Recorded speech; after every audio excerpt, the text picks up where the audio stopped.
What's going on, everybody? A Delicious Mango back again with the Season 8 tier list. Finally putting it out today about a week after the Season 8 launch and Fuse's introduction, and it's a ton of fun. There is some movement for some very interesting and fun legends. There's some big risers. There's a big faller in this as well. If you guys haven't seen my Season 7 tier list and you want to see what I thought last time, you can check the link up at the top of the video right now. You can check out that video.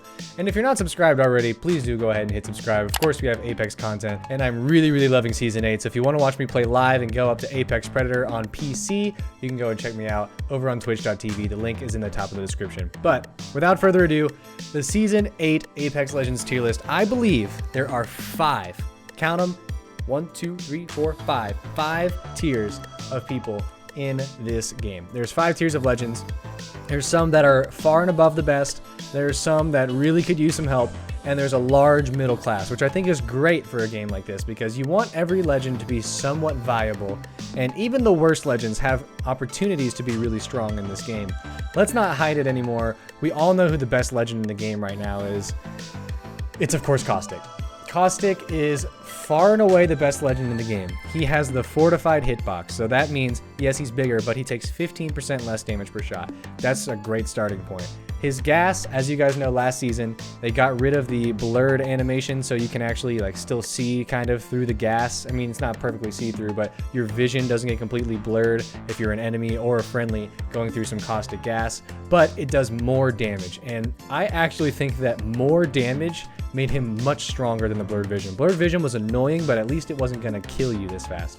Caustic is by far the strongest defensive legend, and there's no other reason to run another defensive legend outside of Caustic. If you're trying to bunker up a building, if the building has 2 doors, he can bunker the building with 2 barrels. That's it. There's nothing he can do about it. He has a defensive and offensive ultimate that deals huge amounts of damage. If you get hit with his ultimate and his barrel, it stacks, so you can do even more gas damage. I'm telling you what, guys, Caustic is the best legend, and it's not close. I think there's only 2 S tier legends, and the second one for me is, I think, pretty clearly Gibraltar. That's right. The 2 maybe worst legends in the game at the very beginning of the game's launch are now the 2 best legends in the game. Gibraltar's Dome Shield is an unbelievable team-oriented tool. He can fast res people. People can heal faster inside the dome. His gun shield is still, I think it needs a nerf. I think there needs to be some damage bleed through. You can tank a Kraber shot with a gun shield and be totally fine. Gibraltar, he gets it back pretty quickly. There's nothing scarier in a 1v1 than a Gibraltar with a gun shield and a Mastiff. We'll go ahead and start with Bloodhound. I think Bloodhound is very strong. He can see through walls, which just provides a huge amount of intel for your team, and he can get ring knowledge, which is probably what really brought Bloodhounds into the meta for competitive Apex. Being able to get ring knowledge, you no longer have to be Pathfinder, and now you can scan through walls. You have so much info on where the ring's going and where your enemies are when you're inside all those buildings, figuring out where to go next. There's no one better for gathering intel than Bloodhound, except for maybe Crypto, who I'm going to put next. Crypto, of course, is a little bit different. He gets his intel by flying his drone around. His EMP is great for being like a breacher tool. If you're gonna go fight a team, a Crypto EMP going off right before you get in the building is huge and very helpful. But Crypto gets his beacon scans remotely, which is very nice. He can pick up banners and respawn people remotely, which is just very safe. He's a great legend to have, and I think these 2 are the best recon legends. Unfortunately for Pathfinder, the original recon legend, he doesn't quite touch these 2 anymore. Next on this list, I'm actually going to put her at the top of A tier. I wanted to go ahead and hit the recon legends. I've got Horizon. I think Horizon is the 3rd best legend in the game right now, and we're seeing that take place in the AOGS tournaments right now, where we're seeing people actually replace Wraith with Horizon. The reason why this works so well is simply for taking high ground. People used to have to use Pathfinder to zipline up to high ground. It wasn't nearly as safe, you didn't get it as often, but now with Horizon, just wait 21 seconds and throw down your tactical and you float up safely. It allows her to play the low ground. Some areas that were unplayable for you before, maybe you want to hide underneath some balcony or something, but you thought, oh, we can't go down there because the ring's going to close and we can't get up. With Horizon, you can. Maybe you want to play something really high up, but there's no way to climb up a rock, or there's no way to climb up that building into that ledge. With Horizon, there's a way up. Her ultimate combos really well with lots of other characters, and if you carry arc stars, an ultimate and an arc star will crack any shield that's inside that ultimate radius. It is a very, very, very strong kit, and I hope Horizon doesn't get nerfed again. I really hope that she stays exactly the way she is, because I think she's a ton of fun. I enjoy playing her, even though I don't main her. I think that she's great for the scene, and I think she's great for the game. Now, the last legend I have in A tier, of course, is gonna be Wraith.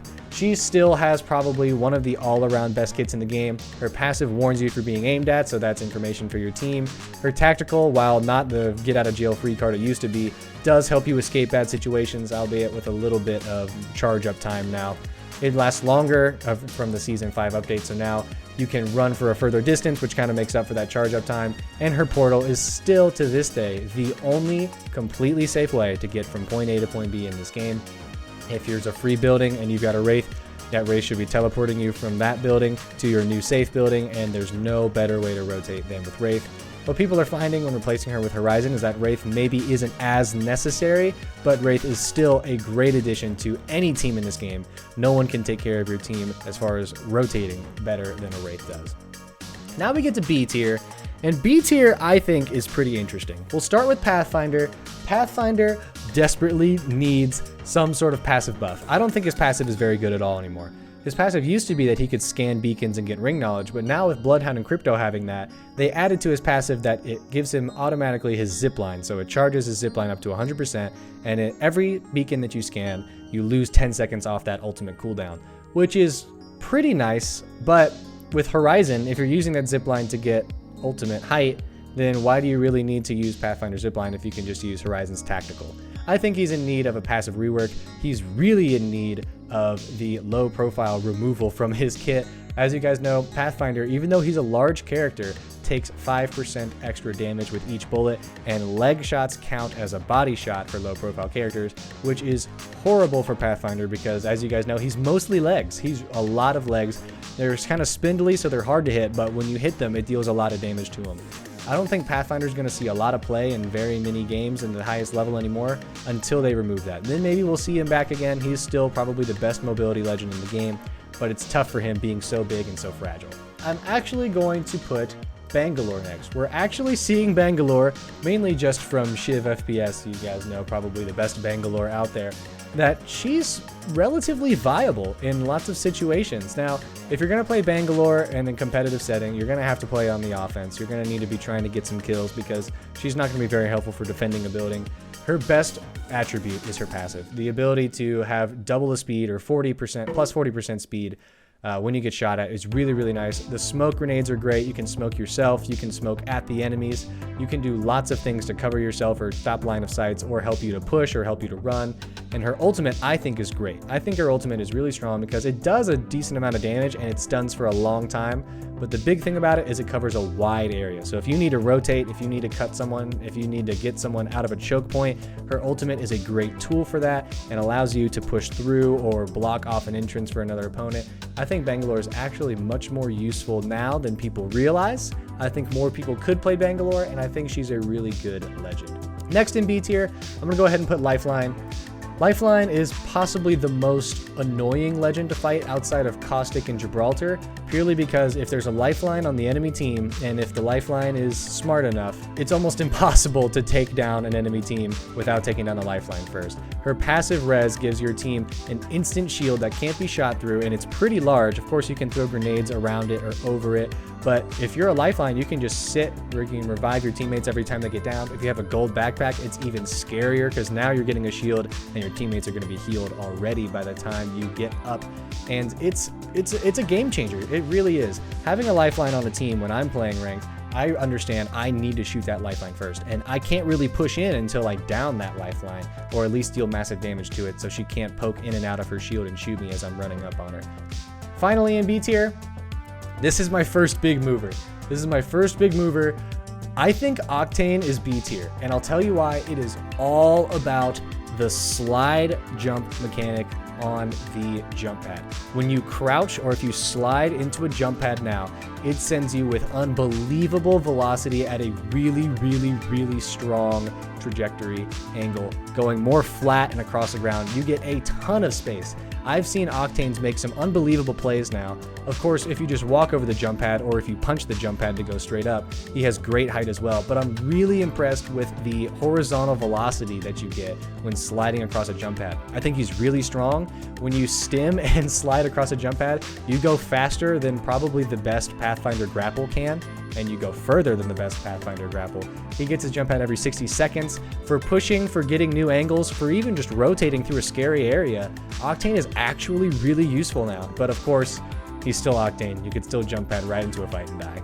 That's the downside with Octane. But that's more on the player than it is a legend. So now we get to C tier.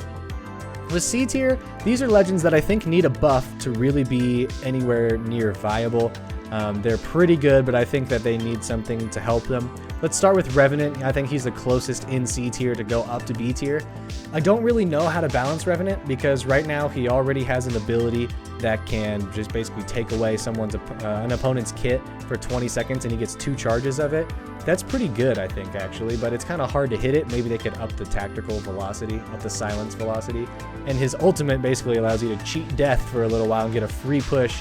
If the push works out, great. Once you get sent back to the totem, you run back in and kill them. If it doesn't work out, that's okay. You just heal up and you're back to where you started. I think they should make him climb fast. I think that should be his thing.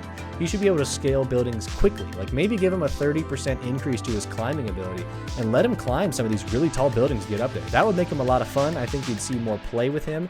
He could take high ground a lot easier. And I think he'd be really, really good for Revenant players in that regard. Next, I've got Loba. Loba right after Revenant, of course. They're always paired up. She's a tactical buff away from being viable, I think. Her passive isn't all that. Her passive just allows you to see items on the ground. Don't have to talk much about that. But her ultimate now can pick up care package weapons and care package items before opening the care package, which is great. That way you can probably snag some more care package heirloom weapons. Some more Krabers are going to be in your pocket with Loba. I do think that her ultimate needs to be able to pick up banners like Crypto. That makes sense. I don't know why that isn't an option for her yet, but I think that would make her much more viable. I think that alone would put her in B tier. But I think a tactical buff would really be what puts her in the upper echelon of B or A tier. She needs to be able to teleport more frequently. If she's going to be a flanker, we got to use her if you want to be a really, really good Loba player. More like an offensive legend if we get a tactical buff. Hopefully they can, reduce her cooldown, let her teleport every 20 seconds instead of every 30 seconds. Or maybe reduce the animation time, make the bracelet go faster, make your character actionable so you can run and shoot while the bracelet's in the air, just like at any other time. There's lots of options to buff Loba's tactical, and they've mentioned that they're going to, so I'm excited to see which one they pick. Next in C tier, I have Fuse. I think Fuse is pretty good right now. His tactical is interesting. The Knuckle Buster is an interesting tactical. I kind of use it like a stun grenade. I've got a little bit of footage of him. He's pretty interesting. The ability to break down doors is nice. He kind of just has free grenades every 25 seconds that don't do a ton of damage, but it's nice. It's annoying. They're really, really loud. I don't know why all of Fuse's abilities are so unbelievably loud. Maybe it fits the character. But his ultimate, I think it's a little clunky to use. I actually think that if you're able to get someone stunned in there, which means they ran through the fire and they're getting stunned and slowed, I think that's useful. They get stunned kind of like a crypto EMP where they can't really sprint for a second. It's almost like they're slowed down, like they're healing. If you're able to shoot them as they're running out of your fire, I think his ultimate's very useful. Otherwise, I think it may need a little bit more of a damage increase to make him truly a mid-tier character. But right now, he's kind of bottom mid-tier. And finally, at the end of C tier, I have Wattson. This is my big faller. I had her in A last season, and Wattson is C tier right now. I'm going to be honest. I can't think of a reason I would want to use Wattson right now. And that hurts me to say as a person that was mained Wattson since she came out, since day 1 of season 2. I can't think of a reason why you would want to play Wattson over another character. She's not as good defensively as Caustic. Caustic can cover more area with less traps. His traps are a lot more threatening. It slows people down, deals more damage. Sure, Wattson's fences do a little bit of damage, but most people can just avoid them pretty easily, and you can shoot them, and they're not too scary, really. If you get too close to a Caustic trap, it's going to set off. If you get too close to a Wattson fence, it's not going to shock you until you walk through it. The passive just charges her ultimate, and her ultimate is good. Her ultimate does prevent grenade spam, and it helps you passive shield heal, or heal your shields passively. but it doesn't last forever. So you really can't set up shop with Wattson like you used to. And I think that was the ultimate downfall of Wattson. Against a crypto EMP, she's done for. If you have a crypto EMP you have three options. You can try to put a fence down to cover your door again because your fence got broken. You can try to heal your shields because you have 50% less shields now. You can try to put down an ultimate because you don't have an ultimate and they could be throwing grenades in. Or I guess your fourth option, you could do nothing. You could sit there with your gun out and wait for people to run in. But if you're a Wattson that's just waiting for someone to run in, then why would you be a Wattson? Why would you not rather be a different character? Maybe, say, a Caustic so you could throw your gas grenade, or say a Bloodhound so you can scan for your opponent, or a Wraith so you can escape. These are the things that Wattson struggles with right now. She's just not as good at her job as Caustic is. She also takes 5% more damage, where Caustic takes 15% less. So if you're deciding, do I want a Caustic or a Wattson on your team? Wattson's already at a disadvantage because she's taking 20% more damage than Caustic off the rip. I feel bad for Wattson mains. I'm a Wattson main myself, and I really wish this wasn't the case, but here we are. And finally, at the end, I've got Mirage and Rampart. I still think Rampart's the worst character in the game. I know a lot of people are saying Rampart's really good now because now her walls build with 45 health. But let's be honest, guys, 45 health is 3 to 4 shots for most weapons. It's 1 shot for a wingman. It's not that big of a deal. Her turret needs to be able to do, I think, a full 180 or a full 360. Her turret needs to be better. And then Mirage, I think Mirage could go up. I think in the best players' hands, the Mirage could actually be B tier.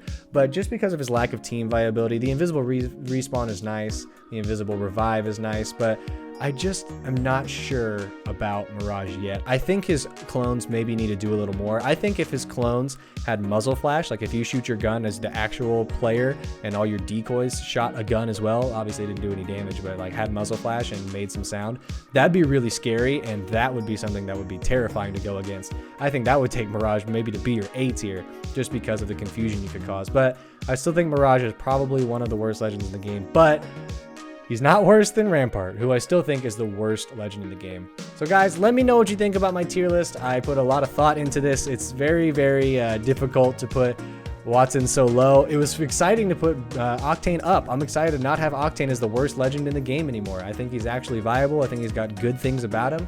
But let me know what you guys think down in the comments. Did I disrespect your main? Did I make any bad points that you want to rebut? I'm really interested to hear what you guys have. Of course, I'll be responding with you in the comments.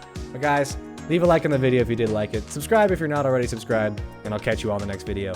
Later, skaters.